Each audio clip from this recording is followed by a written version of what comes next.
Data wa twese uri bw'ijuru, ubwo nitegura kujya kuryama, nje imbere yawe muri uyu mwanya utuje n'amashimwe menshi. Uyu munsi nibwo ugeze ku musozo.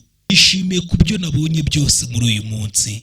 Ari ibyishimo, ibyari bigoranye, byose bikaba bigeze kuri uyu musozo w'uyu munsi. Ndagushimira kubwo kundinda.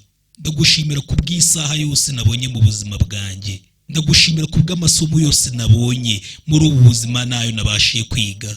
Byose ni kubw'ubuntu bwawe. Gasani, maze kumenya ko kunyitaho kwawe nuko igiciro gikomeye. Twaraguhangayika kwanjye kose, kubera ko muri wowe niwo mbasha kubonera gutuza kandeberera igihe ryamye.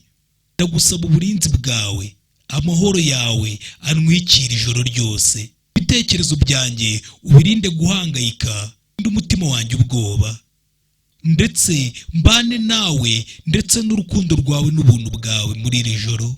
Data, ubwo mfunga amaso yanjye, ndagira ngo nkwibutse isezerano wamaye muri Zaburi ya 4 ibice 9. Nzajya ndyama nsinziye nizuguye, kuko ari wowe wenyine Uwiteka kuba amahoro. Amahoro yawe ambeho ijoro ryose, ubuntu bwawe nyobore. Amahoro yawe ari yabasha kubana n'abanjye.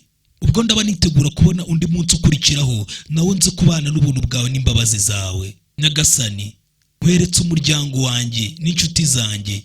Basaba imigisha yawe n'uburinzi bwawe bubabeho. Ubarinde kandi ubarinde muri rwa rukundo n'amaboko yawe yuzuye urukundo. Ubahe kuruhukira muri wowe, bazengurutse amahoro yawe.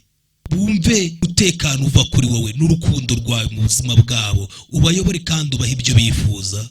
Ndagushimiye Data kubwo urukundo rwawe, kubwo kutwitaho, kubwo kwizerwa kwawe. Ndagushimiye ubuzima bwanjye bwose gukomeza kubana nanjye kugeza n'uyu munsi, kubyo wamaye, yaba ibigaragarira amaso n'ibitagaragarira amaso.